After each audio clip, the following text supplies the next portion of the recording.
through them. Now, I'm going to give you one caveat. I am not a security expert. I've got a fair bit of experience. We've talked about security a lot at different times on the shows and stuff like that. I've interviewed a lot of security experts. I've got a good feel for what should be happening, but I don't have necessarily the answer to each and every question. But I'm sure there's going to be people in the room that know more than I as well.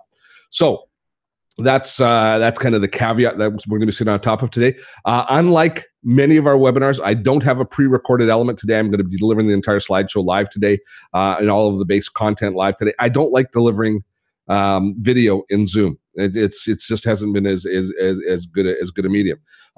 Quick heads up: next week we are going to be doing a great tutorial with our friends at Thinkific, and for the first time in Webinar Wednesday, we're actually going to have somebody else deliver the main content, as Sid from Thinkific is going to be talking to us about developing and delivering and monetizing your first online course or your online courses. So we think that's going to be a great webinar next week. And actually, we're going to have the folks at Thinkific host it. And they're going to host it in Demio, which we're going to use the following week as well. We tested Demio out in our Winning at Webinars course yesterday, and we liked it. The audio had a few little issues, but there was some really nice features to it. So we're going to be using that next week the next 2 weeks we'll be using it. So that's a heads up to that.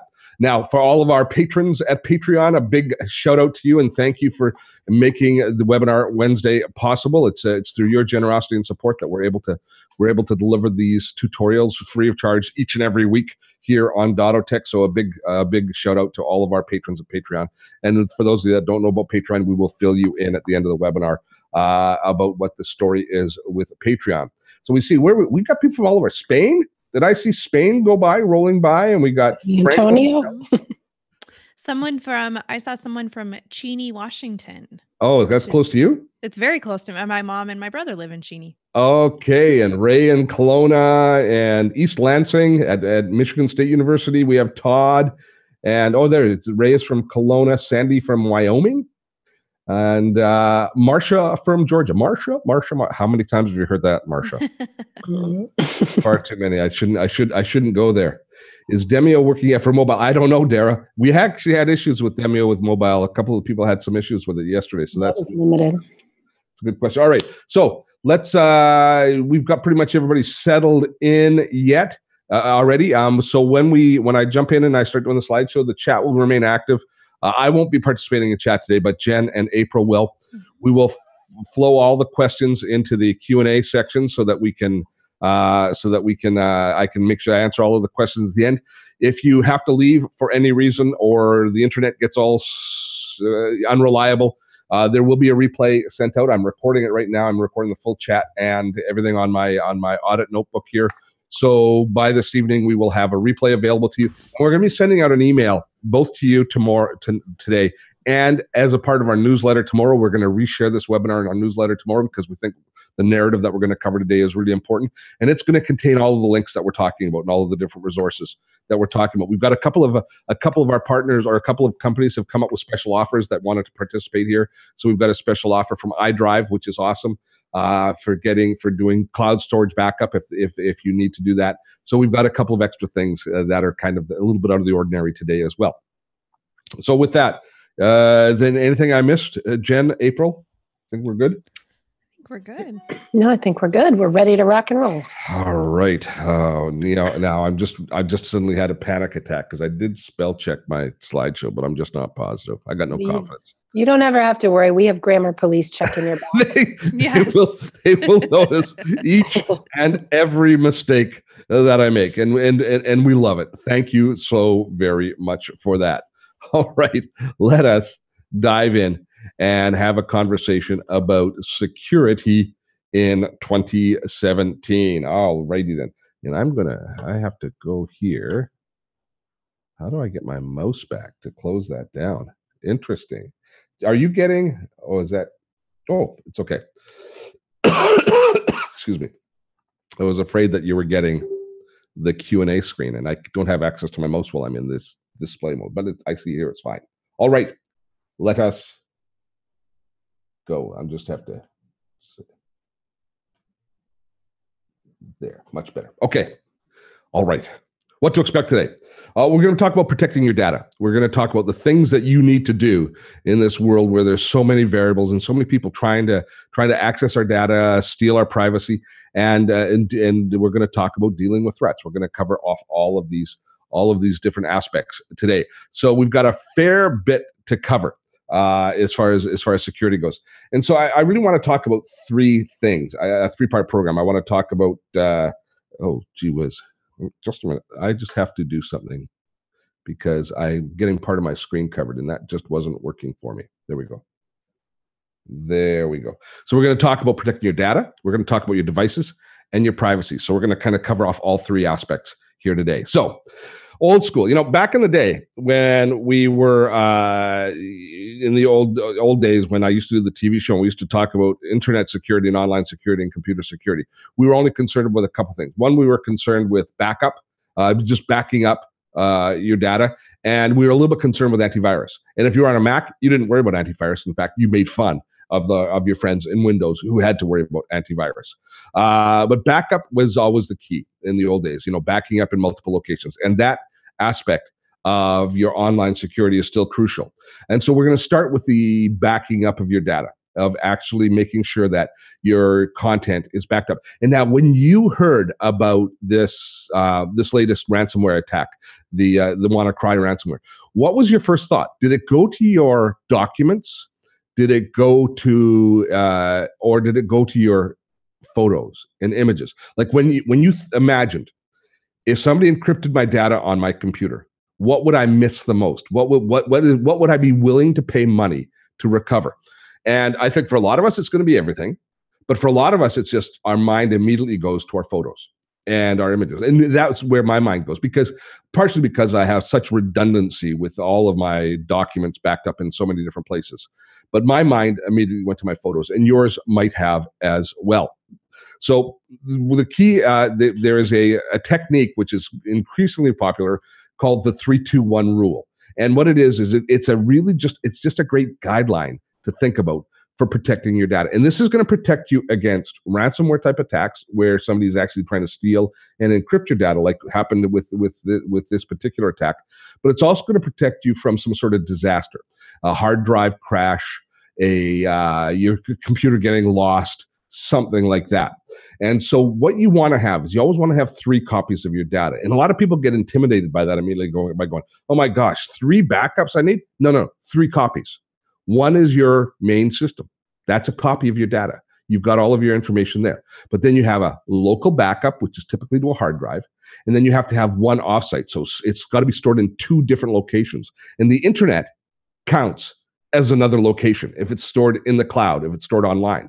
So it's really quite simple. Even though it sounds complicated, it's really quite simple. You want a mirrored backup of your computer. And now I say mirrored because I like to have a backup which is in backup of my entire computer, so that if my computer cacks, I can drop the new hard drive in, and I've got all my settings and preferences and everything set up right away, and I can just reboot on the new hard drive and I'm ready to go. Or if I put that new hard drive in a different computer. So that's your local backup to a hard drive. I use Apple's what's it called? Memory. It's called I've lost the name of it. You guys will add it in the chat. Probably somebody's already added it. Apple. Oh, I can't remember what Apple's backup program is called, but it's permanent. It's always flowing. iCloud. Not iCloud. It's Time Machine. Time Machine. Oh, That's Time Machine. it. Yes, Time okay. Machine. Yeah. Brain fart. Okay. I goes use the Apple's chat. Time Machine. Sorry.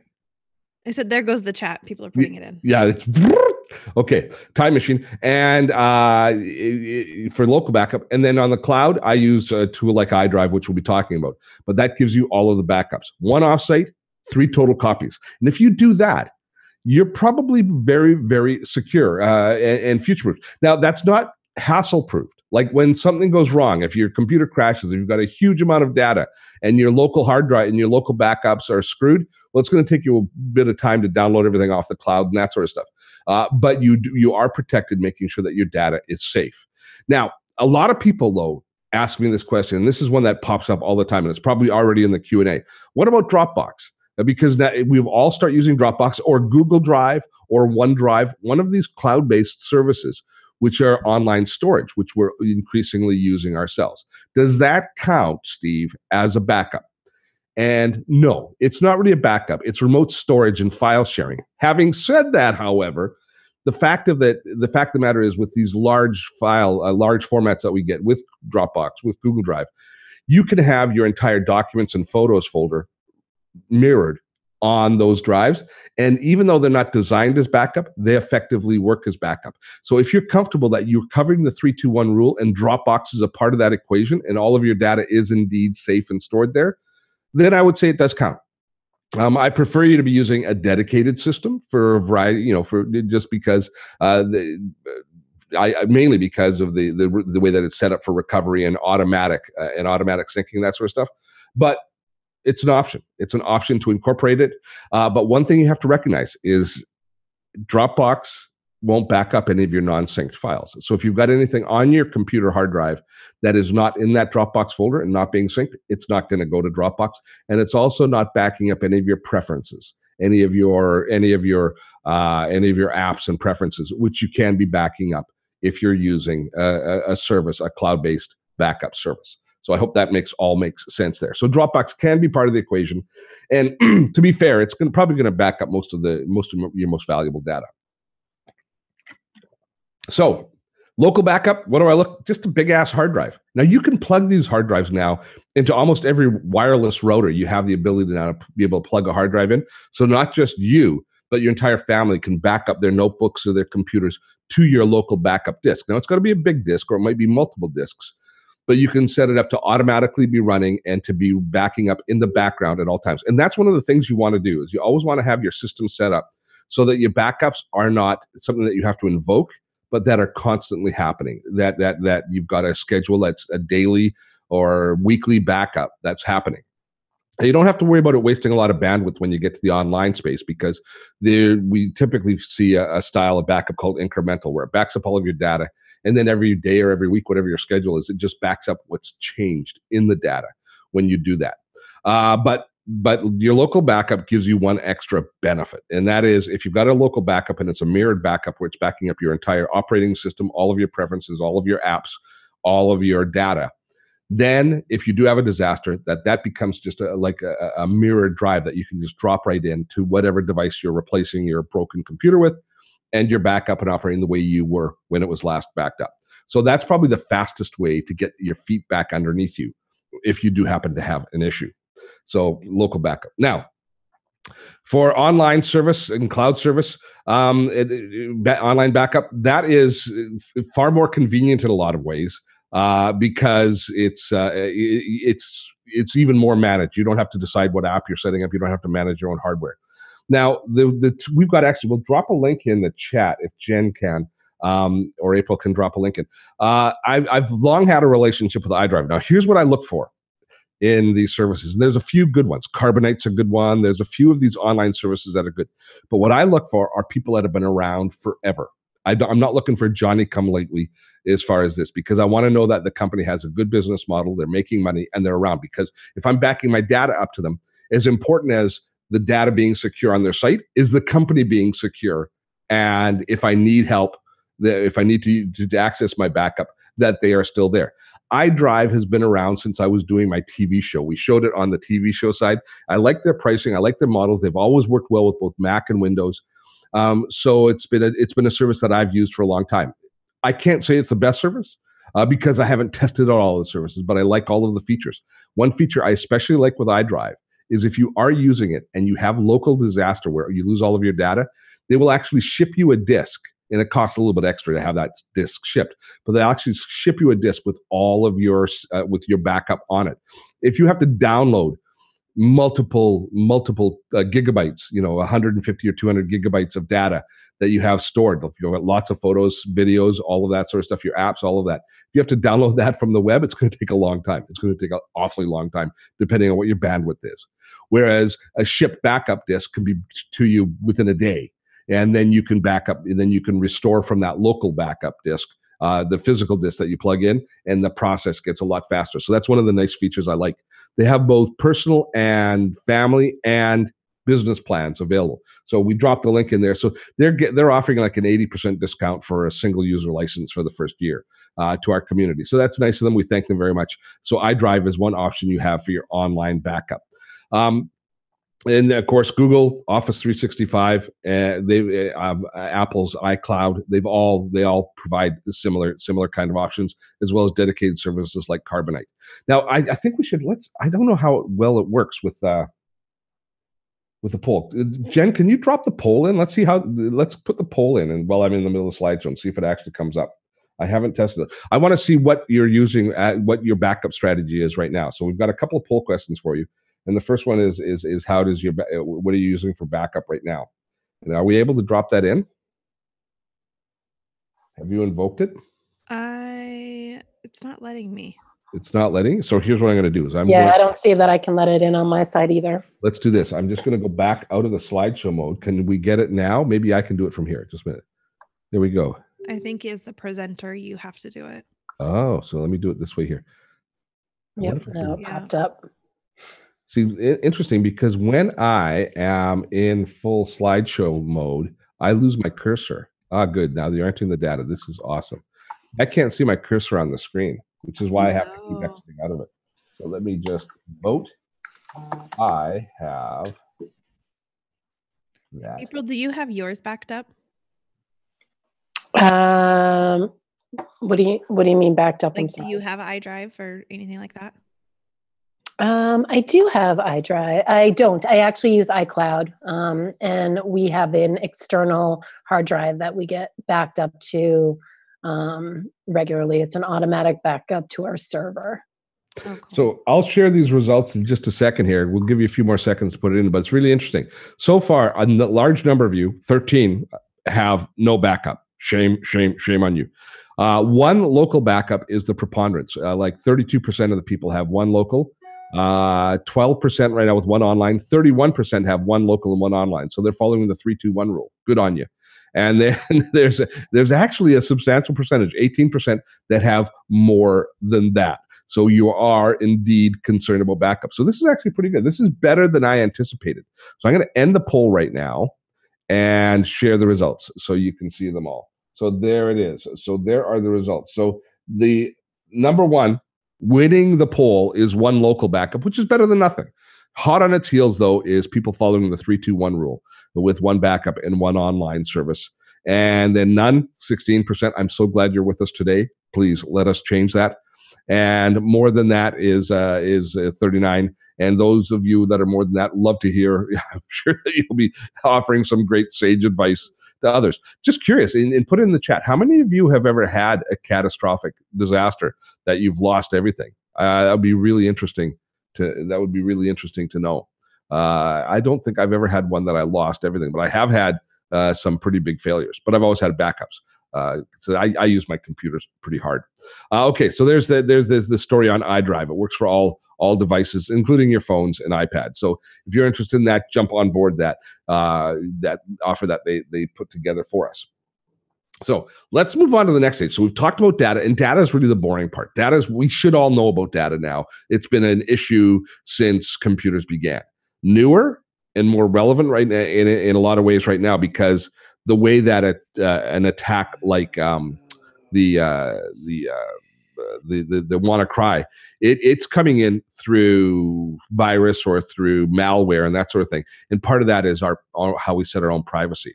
So when you consider the kind of second tier of security, data layer first, now we're talking about our privacy. We've got to consider our sharing settings, what we're sharing in Facebook, so our personal privacy. We've got to consider all of those issues. We've got to consider how we manage our passwords. And you know that I'm a big fan of password managers and making sure that you have good, robust passwords as a first line of defense. You have to make sure that you know your app's permissions, what's being sent out. I was giving a talk the other day, and I was talking a little bit about security. And we were talking about where breaches in security happen. And more often than not, it's not somebody hacking in to your account that you lose privacy, or you lose or your privacy or your security is compromised. It's you oversharing in some way.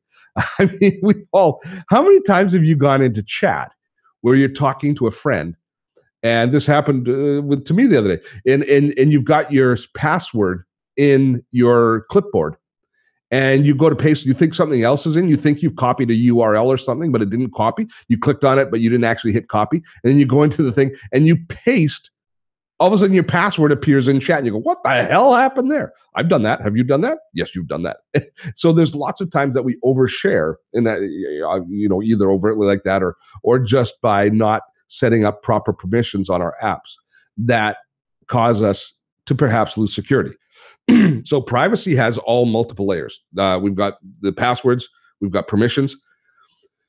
One place you are vulnerable when you're on the road and you're in a public cafe. And so in that case, in there, you can actually be hacked. It's far easier for somebody to be scraping off data from your computer when you're on a public Wi-Fi network. In that case, you should be using a VPN. And that's something that we don't have a video on here on Dottotech, but we should be doing very soon. It's always been on my list. But it's again, something that's not super sexy, but definitely protects your privacy. So when you're on the road, when you're using a notebook, I always have a VPN when I'm traveling, when I'm on a public Wi-Fi network. So that's something that you want to set.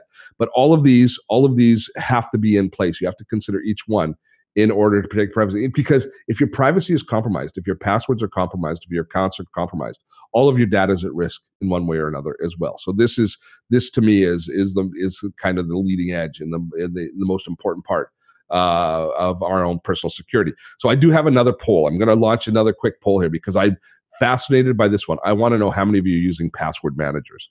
So I'm going to go to our second poll here, and I'm going to launch this one. And that's what have you got for password protection? Are you using the same password for everything? Do you have a few passwords that are your go-to passwords?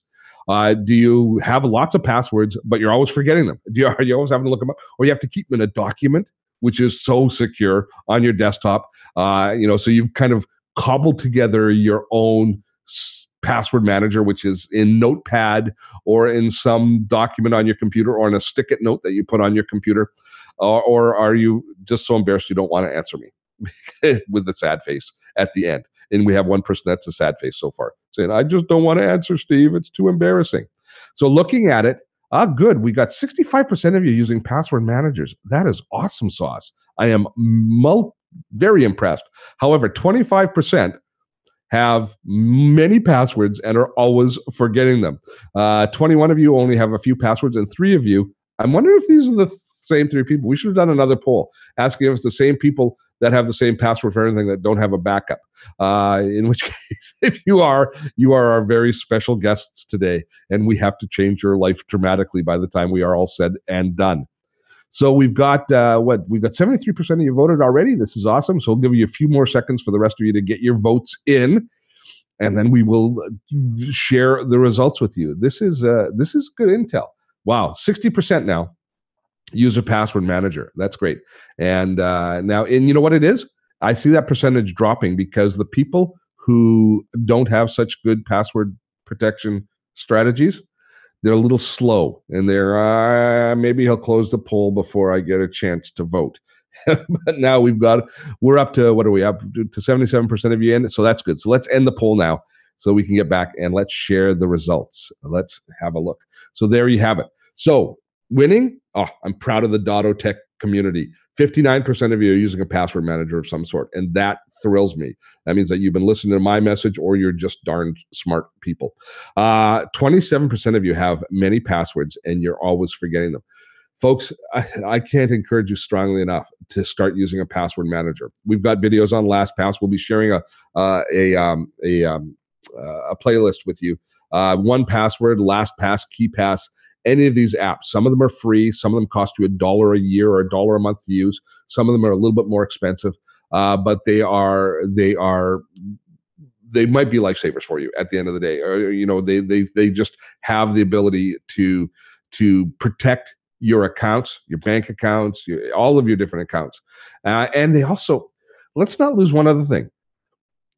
Password managers are also tremendous productivity tools, because you don't spend time searching around. You don't have that, forgot my password, that those of you who are forgetting your passwords constantly have to send a new password in, which just exacerbates the problem. So you lose. How much time do you lose every time you're trying to log into an account that you've forgotten your password for?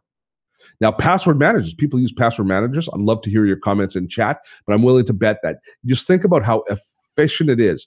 You go to your site, you click, all of the information is pre-populated in, and you enter whatever site it is. It saves you so much time. It's beyond. It's not just protecting your privacy, but it's also making you far more productive.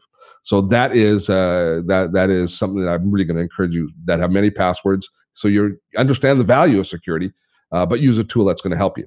Those of you that only have a few passwords and one password for everything, need I say more? You also have to jump on board, as well as the 4 of you who don't want to answer for some reason, probably just because you're a bit embarrassed by it. All right, good. So that is. Thank you for participating in the poll. I like the polls. I like having a poll going. Polls are fun. All right. So I received an email this morning, which is interesting. So this is part of that privacy thing. I received an email just this morning from Google, which was asking me, saying it's offering to help keep my Google account secure.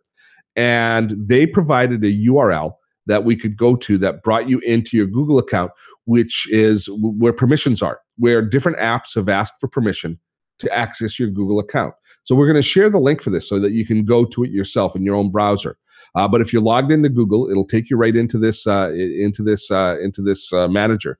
And this manager is very cool. What it shows is it allows you to click on any tool that is accessing your Google information, your data, and some of them are accessing your email, some of them are accessing your calendar, some of them are accessing your contacts. So anyone that's accessing your photos, and then you can manage the permissions.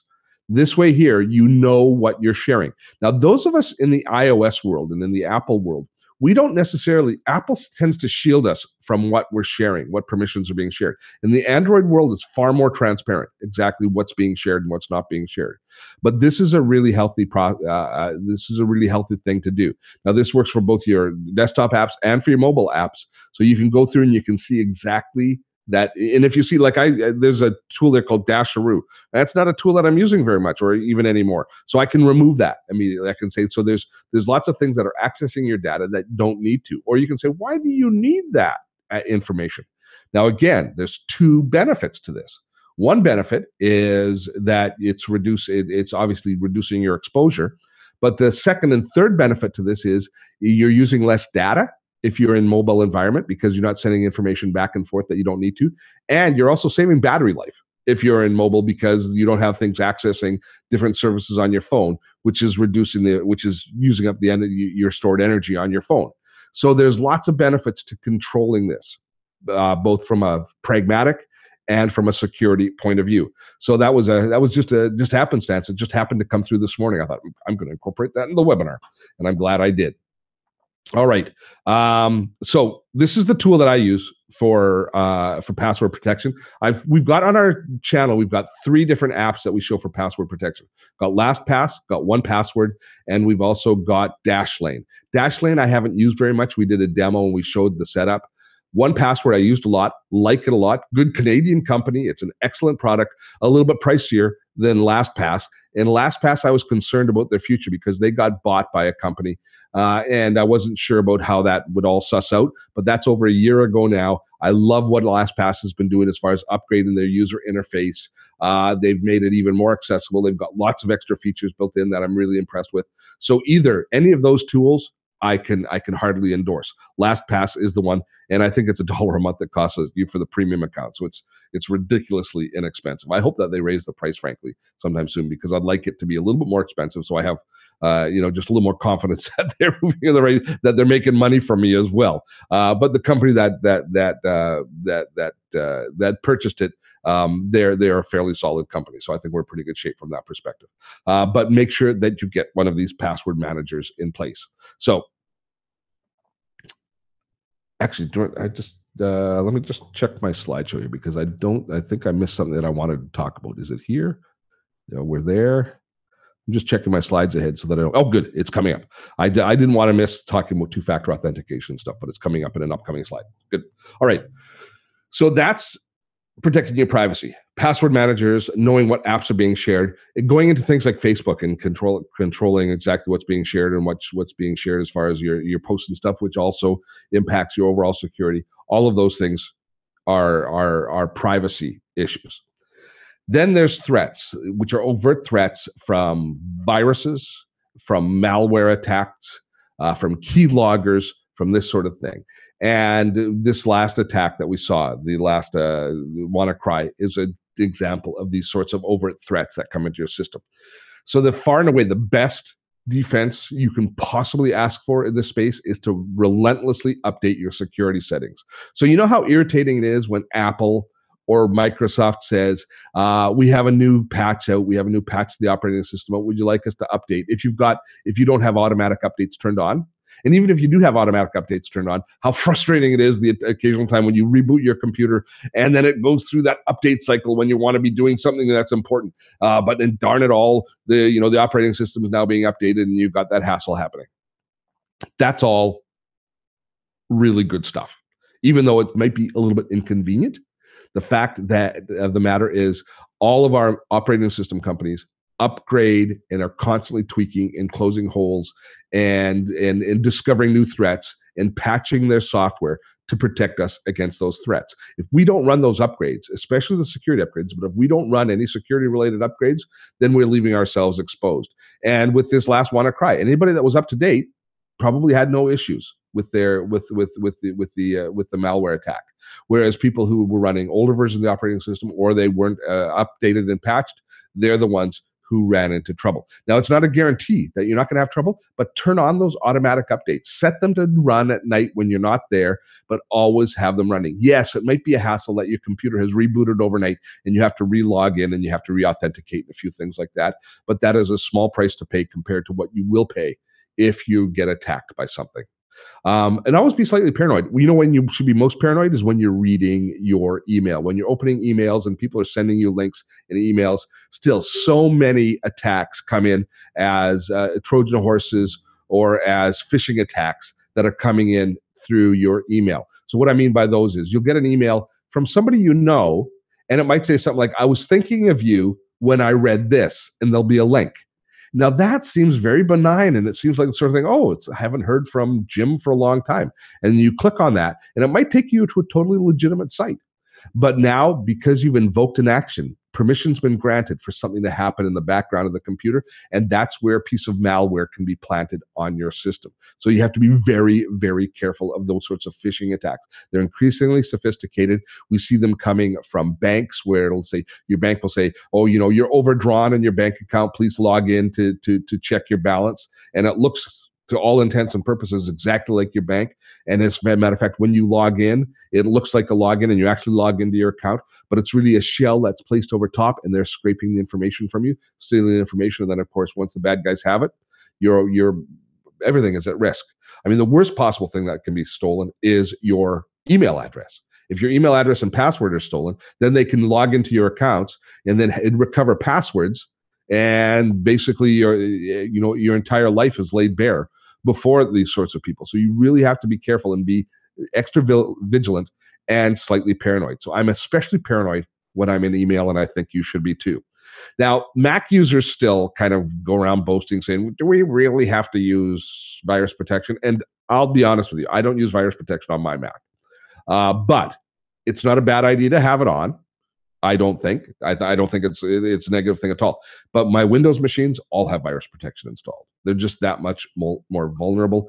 And to be honest, we're probably getting close to the point where we should be carrying it on our Mac as well. And then, maybe there's some experts out there that have a stronger opinion and a little more knowledge than I do on that aspect. But and by active protection, I'm talking about having Symantec or Avast or some virus and malware protection that's actively scanning your computer, protecting you. Hey, Steve. Yes. I wanted to let you know that my youngest, who is 10, plays video games, and he actually did get a virus on our Mac computer at home. So it does happen, and it has been a pain in the butt to get off. So we did actually add McAfee to it for Mac. Yes, and that's a great point. And I didn't put that in here, but thank you for pointing it out, April. And that is, if you are doing any at-risk activities. Now, what do I mean by at-risk activities? downloading videos from torrents, playing in different game sites, this sort of thing where looking at porn, these sorts of things. If you are doing any of those, you should have active protection installed then. That's absolutely right. And that's a good point. Thank you. There it is. Oh, so I can't, again, recommend the best product. April, they chose McAfee. They're a good brand. Symantec's a good brand. Avast is free and available both Windows and Mac. And so there's lots of good choices to as far as your security software. But again, if you install security software, make sure that the automatic updates, the automatic virus definitions and the automatic threat definitions are being automatically updated, so that just like your operating system, they will constantly be updated with new definitions as you go along. So that's what we recommend there. So to my system, okay, what are you doing, Steve? Let's be straightforward. So all of my data is synced in a documents folder, or most of it. And so I've got Dropbox, and I also have multiple computers. I've got a desktop computer that's mirrored to my notebook computer, so that when I'm sitting on one or the other, I have the same access to all of my documents, all of my files. So I've actually got a backup system, which is an active backup system as far as my local backup goes. Even if you took the time machine, my local hard drive backup out of the picture, I've got 2 computers that are running this exact same information. So if my notebook goes down, I've still got my desktop. And then I've also got backup to a time machine, a hard drive. And I separately back up my photos. I'm most paranoid about my pictures. That's the thing I'm most paranoid about. And I'm using Google Photos as a dedicated photo backup, so that as soon as I take pictures on my iPhone or anywhere else, it gets synced not just to my photo calendar, not just to my photo library on my computers, but it also gets synced to Google Photos. And as long as you are using high resolution photos and you're not using camera raw, Google it's unlimited the number of photos that they will store for you. Now, some people have issues with that because they're concerned about what Google's doing with that data, how they're searching and doing image recognition and all that sort of stuff. And I understand if you have that concern. It's not something that I worry too much about, so I'm happy to take advantage of the service from that perspective. And if you are concerned about that, a similar service can be done using Dropbox for photos, using your Google Drive for photos, using your iDrive, Apple's iCloud for photos. So you've got all of those options, as well as a tool like iDrive. But I like backing up my photos extra well, even though I'm sure that I know they're backed up with everything else. It's just my photos are more important to me than anything else that lives on my computer. So I do an extra backup for them. For online, iDrive, and I've got both, and then I've also got a Google account and Evernote. Most of our documents that I work, most of our work documents for our team or for my business, I live in Google Drive. So there's automatically a backup there because it's in the cloud as well, or in Evernote. And in Evernote, I don't have very many or really any private notebooks where I store personal data. So all of my Evernote accounts are also synced. So they're also in the cloud. So when I sign on into my Evernote account from any device, all of my data is there, regardless of what's happening with my home computers. So I have all of my data backed up from that point of view. I use LastPass. And the one thing that I haven't talked about yet today, which I think has increasingly become a go-to security measure, is using two-factor or two-step authentication. Now, what this means is when you sign into your key accounts, your Google account, Facebook, these sorts of accounts that really are entry points to your entire life, use two-factor authentication. So when you sign in from any computer, what will happen is you'll put in your password. LastPass will populate the password. It's a nice complicated password. So your username goes in and password. So you'd think you'd be secure enough, but they don't let you in. They say, wait a minute, you have to verify that it's you trying to get in because through a third-party device. And what they do is they send a code to your smartphone as a little text message with a little 6-digit code that you type into a dialog box that appears. Because at this point here, you've got two factors. You've got, the password and username on the computer to log in. But the second factor is you have access to the most personal of devices, the smartphone, that you can then get so that they send that extra information through. So somebody could literally hack into somebody else's database, steal your password. Google could be hacked. They could have your password and your username stolen and matched, which is highly unlikely, but they could have that matched. They could try and log in, and they will be blocked because they don't have your smartphone. They would have to get both. They'd have to get access to everything. Two-factor authentication is dead simple to use and far more convenient, and it really doesn't get in the way because you've always got your phone beside you. It's instantaneous. As soon as you log in, my phone goes beep, beep, beep, beep, and it's got the password there. I type it in very quickly, and just that extra knowledge of security, especially I'm using it for my Google and YouTube accounts, that extra level of security just allows me to rest a little bit easier. So two-factor authentication, something we recommend. And I'll get Jen or April to drop. I've got a link in our YouTube channel to our security playlist. And all of the products that we've talked about today right now happen to be the fairly current videos on that playlist, including two-factor authentication. So if you need more information on it, that will be in the chat, and we'll also include that in the email as we follow up. So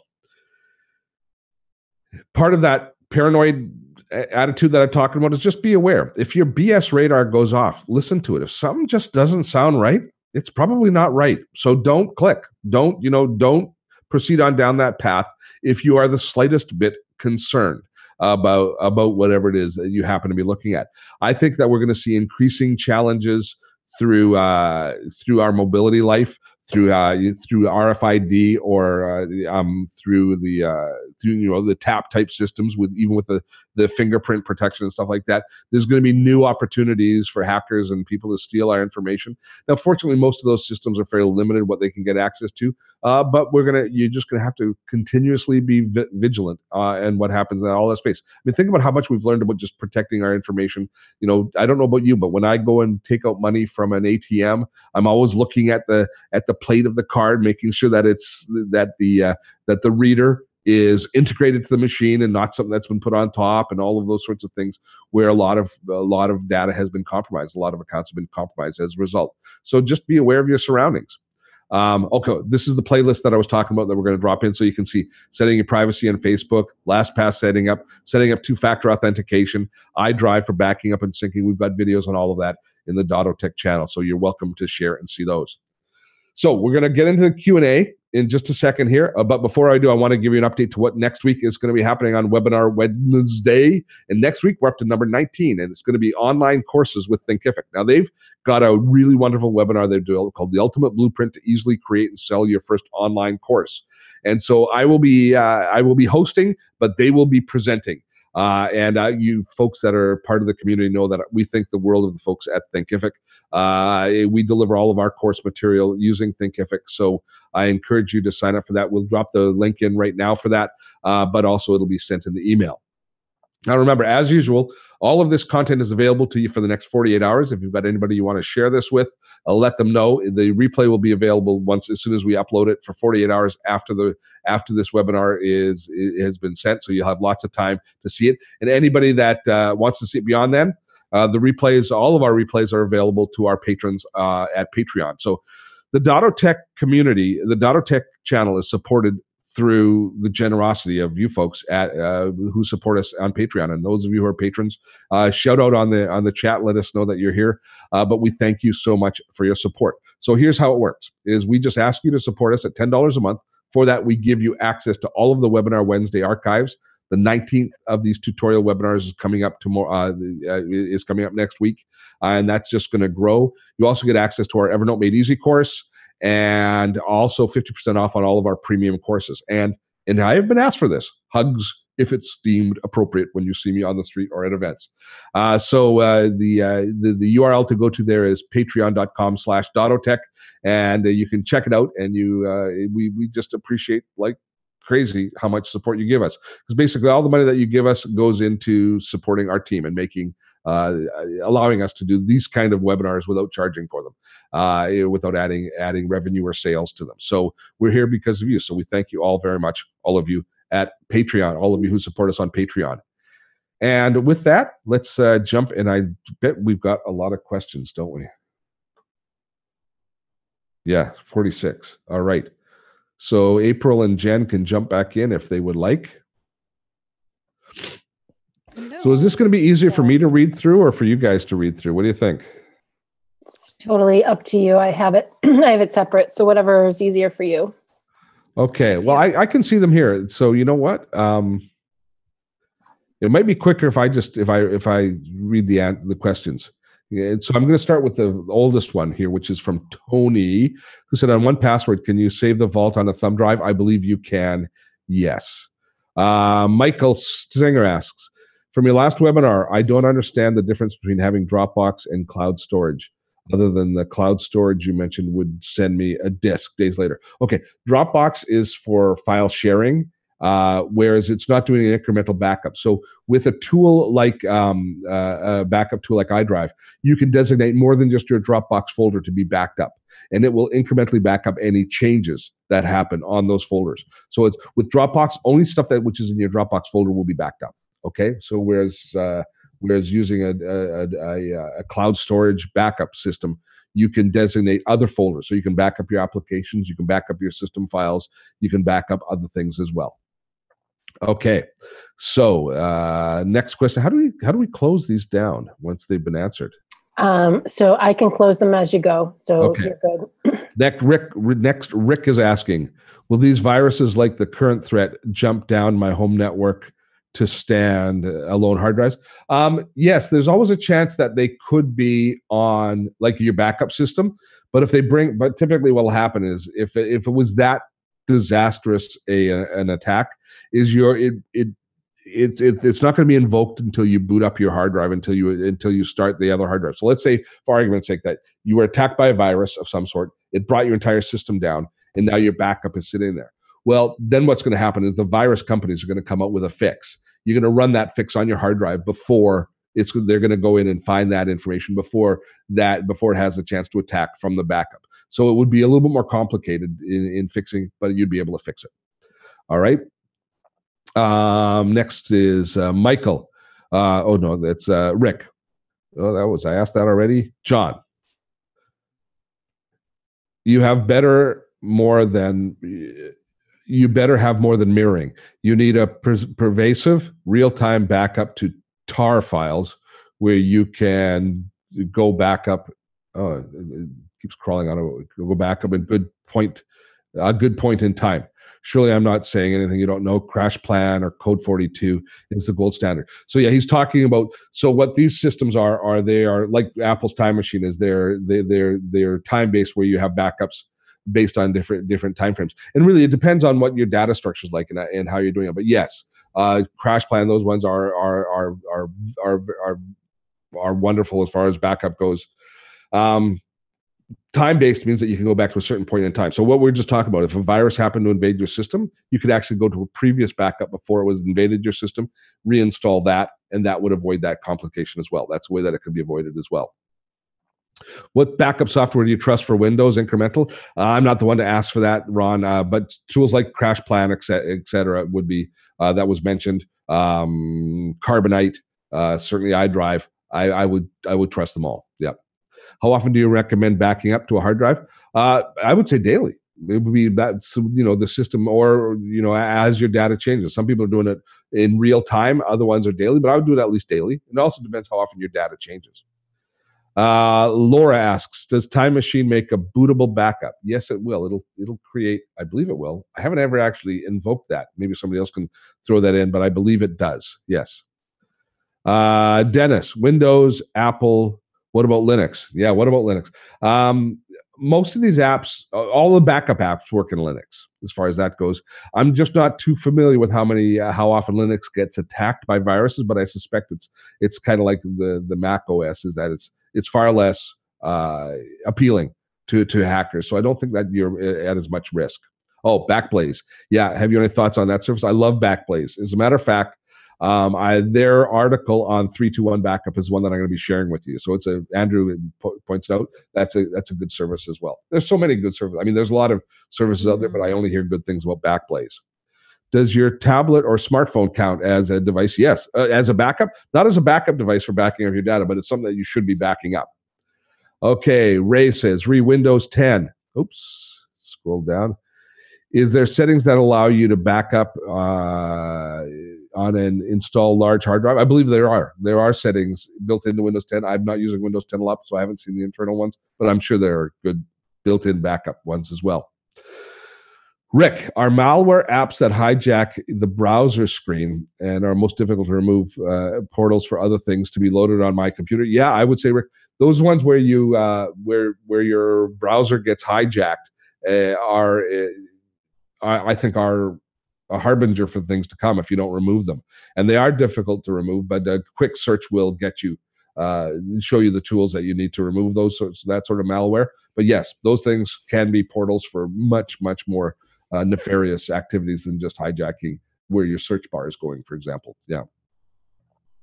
I've been thinking about installing a VPN on my router. Any thoughts on one way or the other? I don't know which ones are best. I use TorGuard because it was on sale and it was well rated. Brad's asking, what's a VPN? Is a virtual private network, which basically masks everything happening behind it, so that you can't be, so that it masks your IP, masks the country you're coming from, and it doesn't share any of your private information. It's a really important tool to have on your notebook if you're browsing the net in coffee shops and stuff. It might slow the internet down just a little bit using a virtual private network, but it also protects you. It protects your privacy in a variety of different ways. People that download torrents and stuff use it so that they can't be tracked, so that people can't tell who they are if they're downloading movies and sharing movies and that sort of stuff. So it works on that side of the street as well. John's asking, which VPN do I recommend? As I say, I use TorGuard. Tunnel Bear is one that I've played with. We've shown in the past. What's the one that we had in the past? It was I can't remember the names of them now. But yeah, I would do a review, a quick search for other people's ratings because I haven't tested them all, so I really can't make a solid recommendation. TorGuard seems to work great for me though.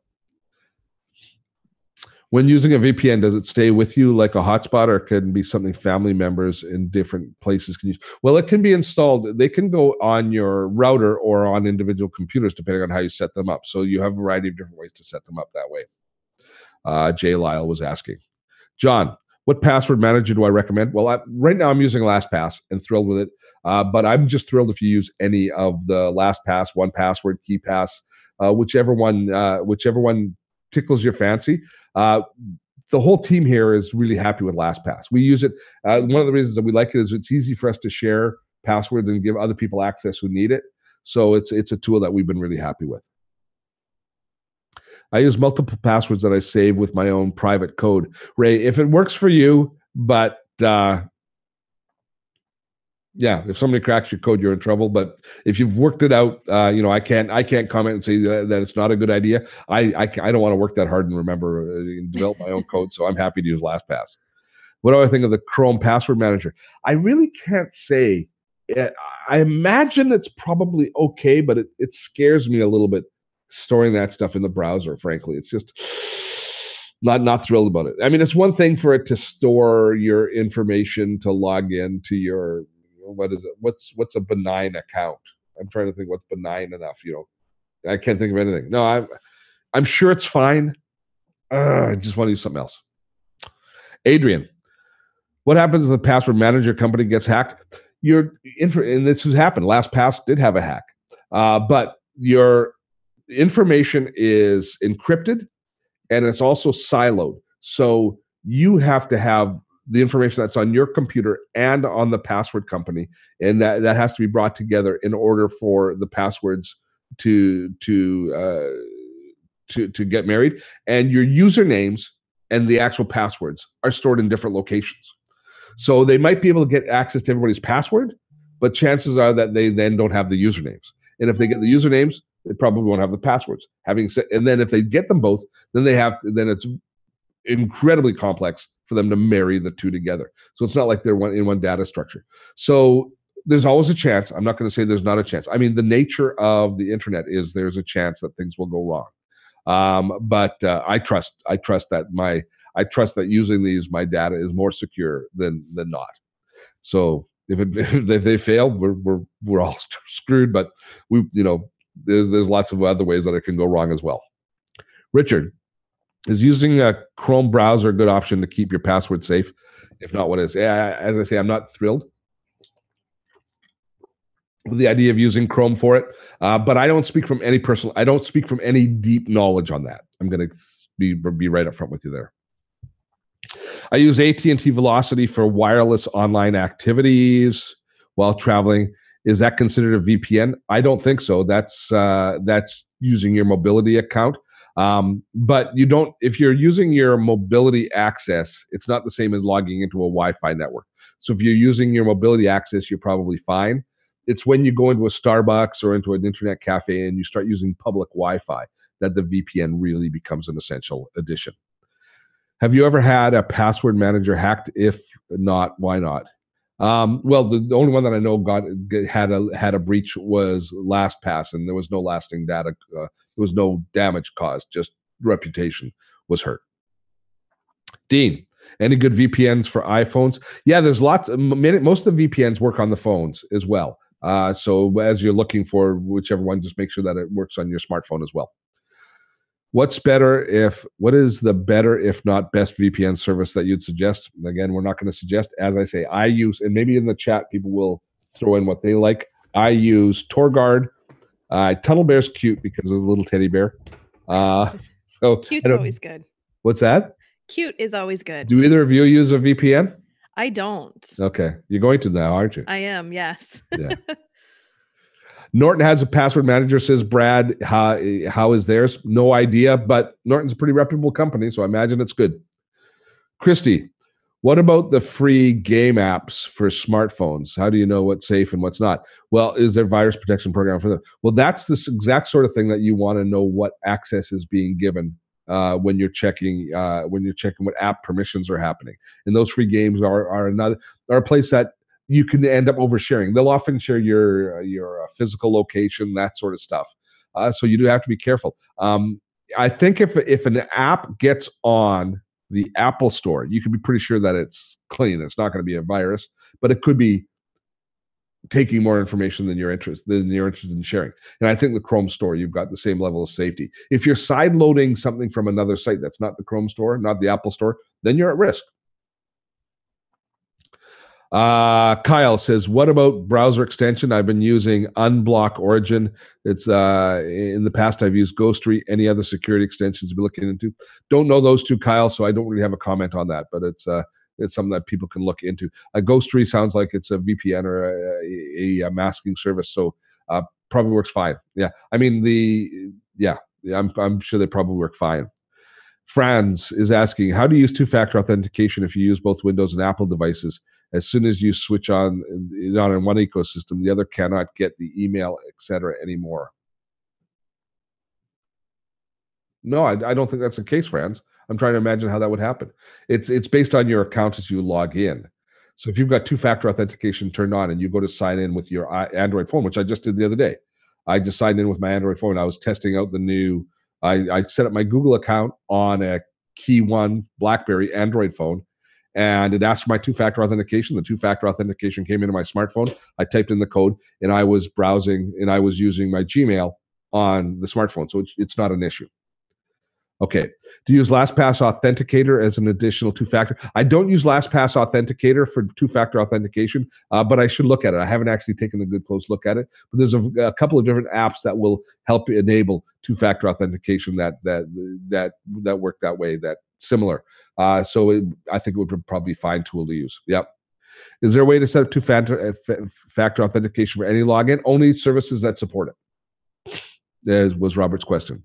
Steve, just a heads up, it's the top of the hour. Oh, and how many more questions we have? 33, so it's going to take me 34. Oh, they're still coming in.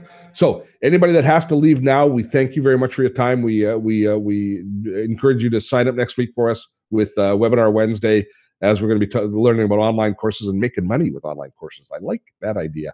Remember, this replay will be available for 48 hours. After that, it'll be in the webinar archives for the benefit of our patrons at Patreon. Anybody who's joined us on Patreon today, thank you so much. To our existing patrons, thank you so much.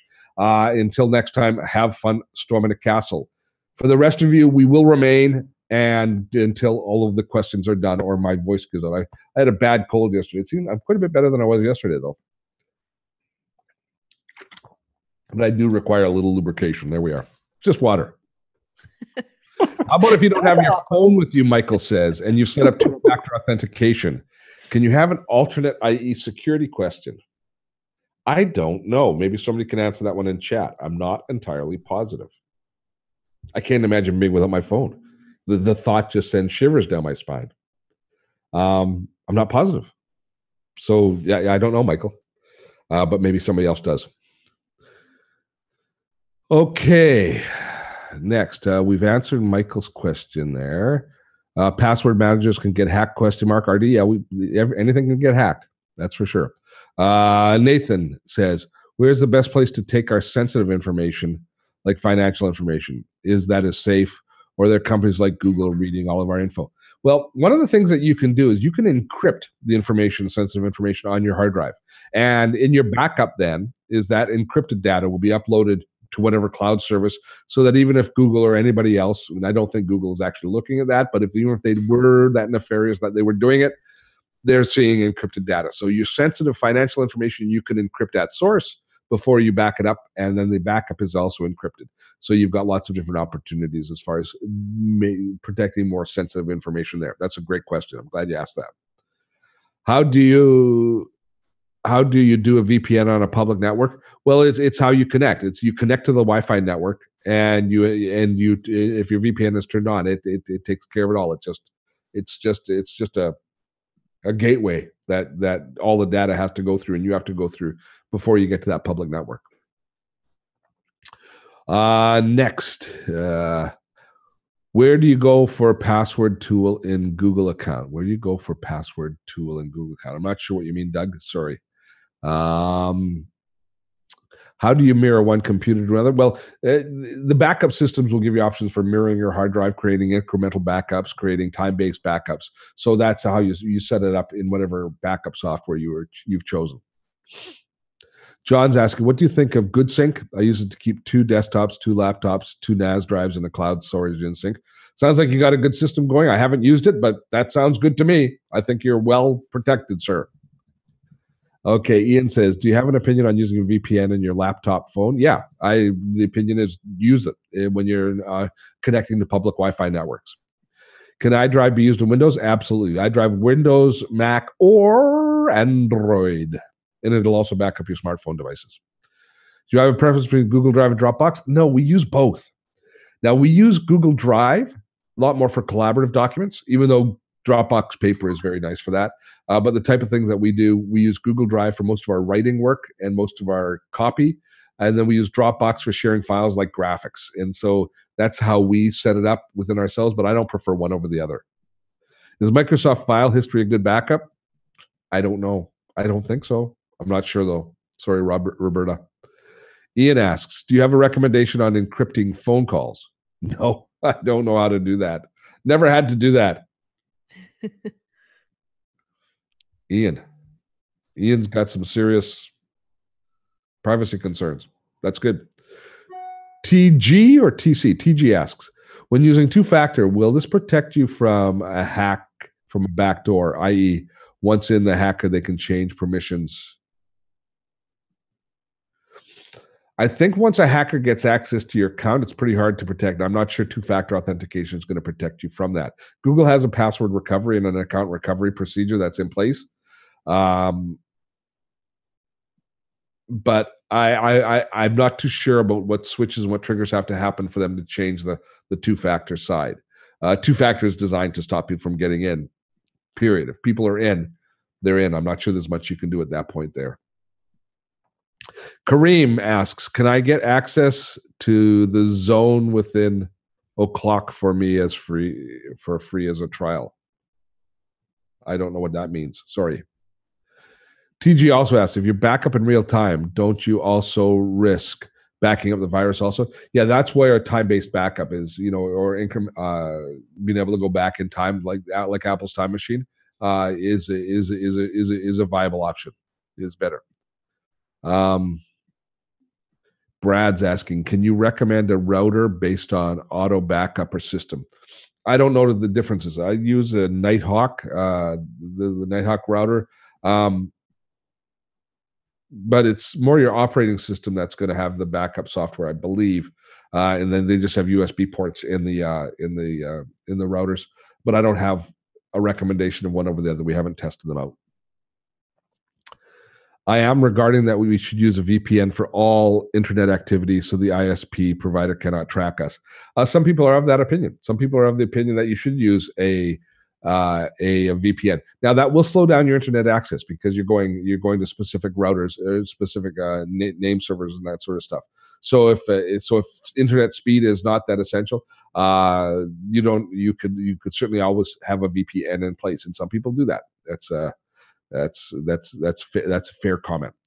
Jill says, you mentioned using a VPN in public places. How do you do that? Something you install in your computer? Yeah, VPN, we should do a video on this, but VPN basically installs in your computer. And then when you access the Wi-Fi, you basically start the VPN, and the VPN then takes over the internet connection, and then it directs all the traffic through, and basically shields you from prying eyes and on the public network. How do we know the password manager is safe? Could the company be bought by bad people? And then, yeah, I guess so. I'm not quite that paranoid. Password managers could be hacked, as everything can be. We trust our bank account. We have to. There has to be a certain degree of trust at some point. And password managers, their stock and trade is keeping your data protected. I mean, once one was exposed, it would no longer be able to do business, would it? So I think that they're pretty safe, but there's always a chance, I guess. John, I bet you hate storing your credit cards in Chrome. I don't typically store my credit cards in Chrome. So yeah, but you could. I'm not crazy about that idea either. I feel uncomfortable using a service for my passwords. Is there a concern giving over your private info? Yikes. Okay, Sean, I'm not going to try and convince you otherwise. Many people feel comfortable with it, but if it's not within your tolerances, then make sure you have a system in place that you have multiple passwords and you can access them, and they're not in a place people can get access to them. Just don't have them on an open text document on your desktop type thing. So make sure that is protected. What are the big differences between LastPass and 1Password? There's not much difference at all. Price, and how they install, and just basically where they run in your browser. They have a slightly different interface, but they both do essentially the exact same thing. John Harvey, thoughts on KeePass? Free and resides on your hard drive. You can use Dropbox with an encrypted file to sync on your phone. I think KeePass, I've got good friends that use KeePass and swear by it. It's not a tool that I use, as I got into the other ones earlier, but I think it's, from what I understand, it's thumbs up, absolutely. Friends, if my system gets attacked by ransomware and all the data is encrypted, would my data in the online solution like OneDrive be encrypted as well? Probably not. See, that's the thing about it, is it's probably going to be your local drive. Now, if it was implanted early, if the virus was implanted early, and you did a backup and you downloaded it and you didn't make any security changes to your system, it could happen a second time. But your data will not be encrypted. The stuff that's on the cloud, I expect at this point. Yeah. What are your thoughts on Kevin Minnick's book on the art of deception? It's an old book, but I thought it brought out security for work and home. I haven't read the book. Sorry, can't comment. Jeffrey says, if I use my phone as a hotspot, do I still need a VPN? No. Well, no, you shouldn't at that point, because your phone's connection is secure, I believe. Opinion on SugarSync. I looked at SugarSync. Like SugarSync, it was a tool I haven't looked at in a few years, but they, just like iDrive, have been around for a long time, have a pretty good reputation. So I would be, I would say it's a viable service. Shauna, we've already answered what VPN is. It's virtual private network, which basically protects your data from public and prying eyes. Xfinity Wi-Fi is safe when used when traveling. No, it's public. I think I would still use VPN. So what it is Comcast is big here in the U.S. So you have your Comcast email that's attached to it, so you can have it so it's a hotspot wherever you go, outside of your own local network.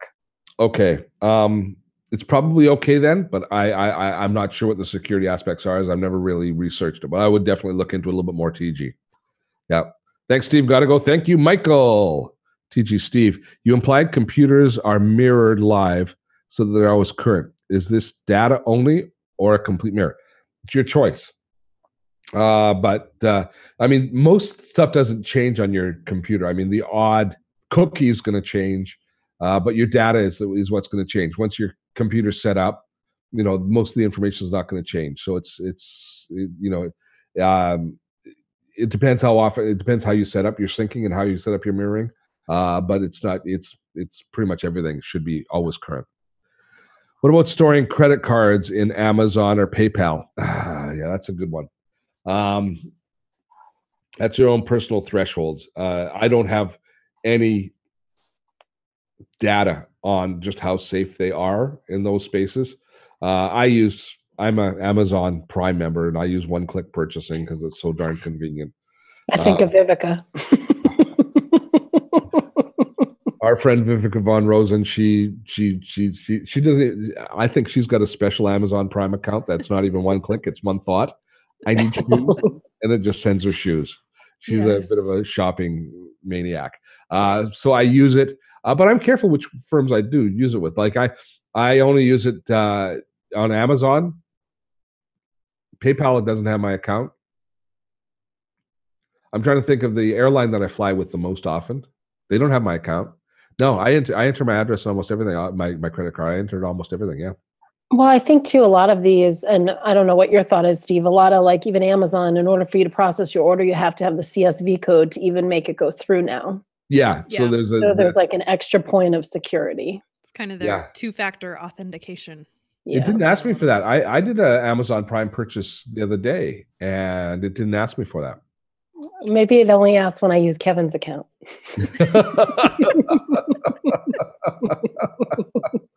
Okay.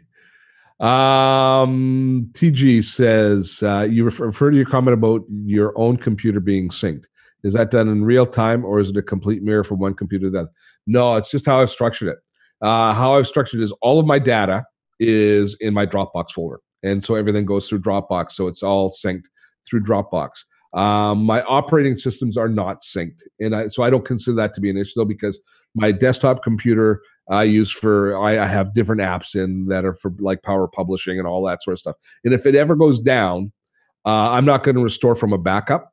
I'm just going to install a fresh operating system, download fresh apps, and go through that process. And it would take me an hour to do it, but I would just do it all fresh. That's just the way that I do it. But as soon as I sync to Dropbox, as soon as I sync to my Google Drive account, then everything is there. It only takes me an hour or so to set up a brand new notebook from beginning to end. That's completely online. So that's one of the reasons I live in the Google ecosphere. So all of my email, all of my work documents are all there, and all of our other like videos and all that sort of stuff that's relevant is in Dropbox. And then I also have a big archive hard drive that's archiving all of our old videos on an ongoing basis, but that's a massive amount of data that we're storing there. So that's big. That's multiple terabyte drives. So that's slightly different. So that's how I've done it. But it's basically just because I limit all of my dynamic information to Dropbox, Evernote, and Google Drive. And so once those things are all there, and I guess Asana. But once all those things are there, I'm pretty much up and operating. I've used PayPal since the opening years ago and never had a problem. Yeah, I've never had a problem with PayPal either. So, although some people have, some people don't like it. Good. And look at this. Every week we end at 15 minutes past the hour. We are punctual. It's a machine. It's an absolute machine here on Data. How many people do we have left? We still got 160 people in the room. We had a peak of over 300. So thank you all so much for joining us today. Great conversation. I hope that we got you thinking. I hope the few people that really had poor security practices are taking note. We'd love to hear back from you if we made you change your mind on how you do things. Next week's going to be fun. Thinkific. I'm looking forward to that big time. You all know what a big fan I am of that. So we are looking forward to that. Jen, April, thanks so much for your help today. Thank you. So there's a couple more questions. Greg, is it possible to separate certain files to be only backed up on your hard drive and not synced to the cloud? Yeah, you can. With all of the backup services, you can set different ways up. You can have them kept local as depending on how you set up your syncing services. So you can absolutely do that. And that's it. We're going to wrap it up now, folks. Till next time, we'll see you next week here. I'm Steve Dotto. Have fun storming a castle. Bye, guys. Thank you. Bye, guys.